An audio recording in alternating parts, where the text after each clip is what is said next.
What's going on, savages? It's your boy Jason Christo. Listen, in this episode I want to talk to you guys about my near-death experience. The reason why I want to talk about it right now is because there's a lot of crazy shit going on in the world. You might be feeling things personally, you might be feeling things collectively, you might be, why do all these fucking obstacles keep fucking coming at me? I gotta fucking dodge them. But what I want to tell you is, a lot of times the obstacles in your life, again, are trying to empower you and uplift you and teach you a lesson. I want to share with you guys my near-death experience. I think there's a lot you guys can get out of it. So let's just jump in. Empowerment, motivation talks. As you guys know, on this channel, we do a lot of amazing vegan food reviews. You guys know when I start doing this shit, you know it's real. We do a lot of amazing vegan food reviews. I'm also giving you guys content in order to uplift and empower your mind and take it to the next level. Make sure you guys subscribe, hit that button, join the family. Let's just get into this one. Alright guys, this is about like 6-7 years ago. I'm in university. I'm studying my ass off because I want to be a doctor. Anyway, changed my mind, but I wanted to be a doctor at the time, so I was going through everything. I was working my ass off. I really wasn't taking care of my body or taking care of my health, so things would get progressively worse. I'm a type 1 diabetic, so I always have to measure my blood sugar, figure out what it is, give myself insulin accordingly, or give myself sugar accordingly, depending on what it is. So I'm working my ass off, I'm grinding, gotta get those A's, and so I put my A's above my health.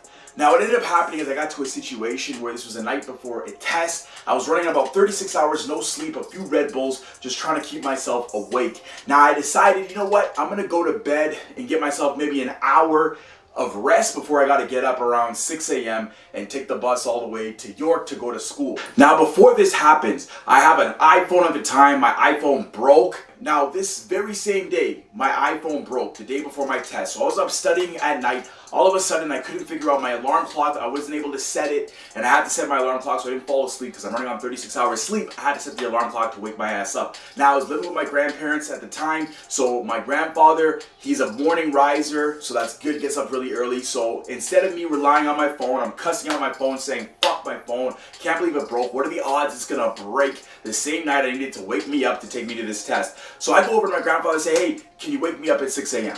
So I decide, okay, cool. Let me go to sleep. It's 4 a.m. at the time. I'm like, let me go to sleep, get myself maybe a couple hours rest, 1 to 2 hours rest. I'll go back to the same shit on 36 hours. I go to sleep. Next thing you know, I feel like I'm floating. I feel like I don't even know where I am, but I feel like I'm floating in this space. I have no idea what this world is anymore, but I'm just floating around. I don't have any idea of what my body is. I feel like I'm having, at the time, it just felt normal, but it felt like I was confused as to where it was that I was.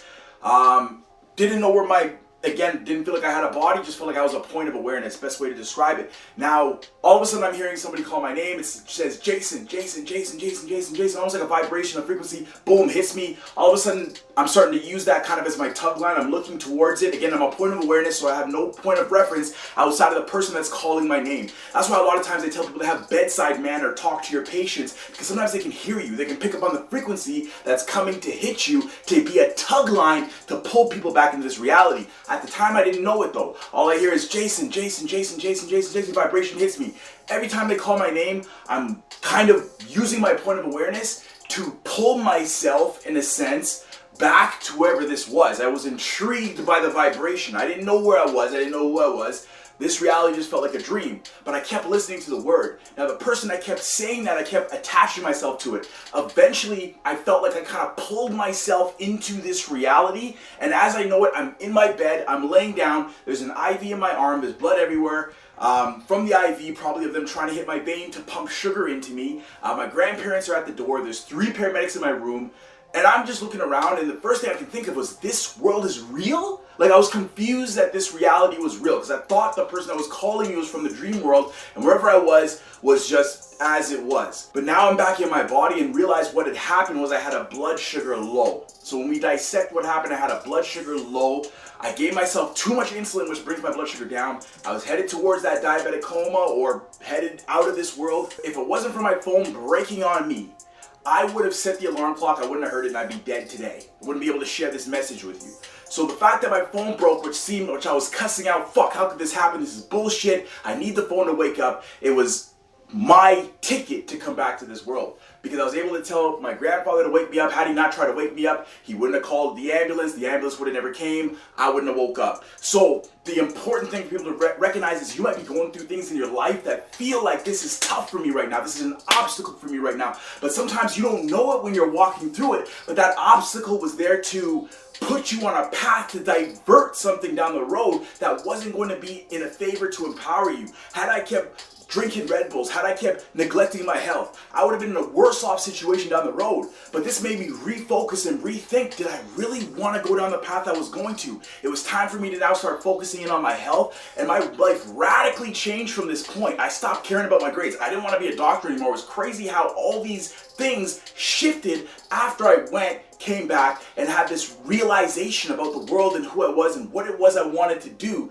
to empower myself and empower humanity and move forward. So again, remember guys, any obstacle that you feel like you're going through, again, sometimes it might be hard for you to see the whole picture, but there is a bigger picture. And that obstacle that feels like it might be getting in your way might be the exact step you needed to take you to the next level, the exact step you needed to empower you and uplift you. So remember that when you guys are facing obstacles, sometimes it can be hard to see it from the position you're at, but it might be exactly what you needed to divert tragedy. It might be exactly what you needed to make you refocus and re-strategize and put you on the path that you're meant to be at and put you on the path that is more conducive to your growth and conducive to your health. You guys hear me now? Do you hear me now? I feel like a preacher in here today. That's all I have to say for today. I hope that empowered you guys. I hope you guys are doing great. You guys need anything, make sure you guys message me. I'm your boy. I got you guys.